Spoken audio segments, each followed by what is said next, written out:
When I first came to the mission, I wrote a letter, and right off, they started helping me with getting health insurance through JPS Connection, getting eyeglasses, getting dentures. It was all just like Christmas every day.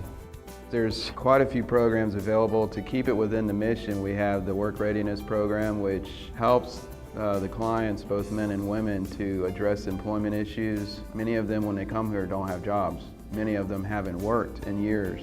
But over here at the Union Gospel Mission, they help us get an education, help us get into college.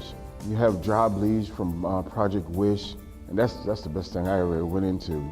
And then we have our residents who have progressed through our system. They've gone through the Work Readiness program. I moved from the Women's Center to the McFadden Hall, and you're more self-sufficient. It's more like being out on your own and starting to take on the responsibility of buying for yourself, taking care of yourself, getting your personal items that you need.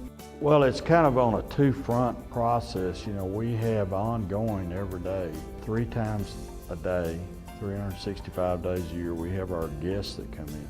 They come in the morning early, 6:45. They go in the chapel, they have a short devotional and prayer because they have appointments or working, and then they'll eat a substantial breakfast, you know, that has all the nutrition needs met. And in the midst of that, 3 times a day, what we're doing is trying to build relationships with them. You know, we have 29 different agencies that interact here. I think we get all the issues addressed. We have the Healing Shepherd Clinic across the street. The Healing Shepherd's actually better than an actual doctor's office because they're so much nicer. They're more like friends and stuff instead of an actual business. The programs that have helped my children are the tutoring program for my older boys, so they go to tutoring and be able to do their homework. And they also have child care for when we attend the parenting classes and when we attend the Alpha. They do birthday parties for the children, and it's just amazing. They have so much fun. I work with the kids in tutoring and enrichment. We get our students in, and they're generally, on average, they're 2.5 years behind grade level. And we test to find out what their strengths are, and we can pick their weaknesses pretty quickly. After 6 weeks, when they're the top kid in their class, their self-esteem takes care of itself. You know, we just took our focus, and we've stayed focused on what we're trying to get. And I think it's worked. It's been, we've been very successful. We were founded in 1888 as an answer by the Christian community for the violence and disruption that was happening in Fort Worth. What makes us different than the other missions is we live by the grace of God. And we are a Christ-centered ministry here. And it just happens that God has led us to take care of homeless people, men, women, and children. Until I came here, I really found myself. I found spirituality, and I found a reason for me being here.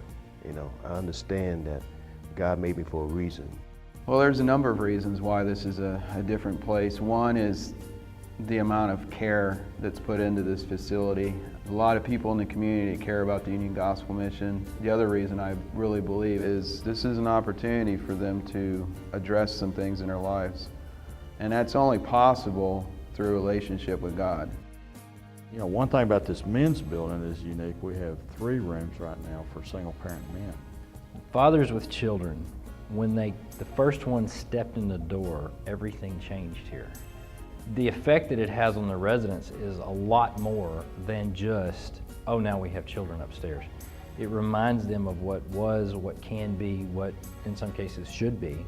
And it gives them further motivation to reconnect with their families and things like that, which is what we want them to do. It's me and my youngest son in the family center, and my husband and my oldest son on this side of the men's center. We get to eat lunch together, breakfast and dinner. It's the only place that would accept us as a family. We hadn't been separated. Really living in the family center is like being around family. The mission has changed in several different ways. This building was going through renovation when I got here, and it was completed in 2008. And there's capital stuff going on now for expansion and renewal of the Women's Center. The new vision that we're working towards for the mission is our Women's Center. And that's our main vision for the future. We'll have 30 rooms. Capacity will be about 64. We'll have a separate eating and lounging spot for the ladies, which I know they need, as well as enough offices upstairs to address those 29 agencies that we interact with, complemented by our staff. We're often asked how church volunteers can help at the mission. And in fact, we have a wonderful volunteer program. We have 32 chapel services a week, led by over 90 chapel volunteers who are trained to do this particular task. And we will certainly find a place for someone from the church to volunteer. These people that come here, they volunteer their time and their service, and they give so much to us, and they want to see us do better with our lives. You know, it's hard to explain. I don't believe we're ever going to end homelessness. It is based in the Bible, but we've got to find ways to meet the needs of the people who come to us. And I think creatively we can do that. The goal has always been that when people come here, wherever they stand before God, that they have a relationship with Him when they leave. That to me is the hope. That no matter what happens to the facility or what happens to funding or whatever, that if it's worth just that one person to come through the door and say, thanks, I'm glad I got a relationship with God now, that it's all worth it. You're going to get what you need through the mission. Well, I did.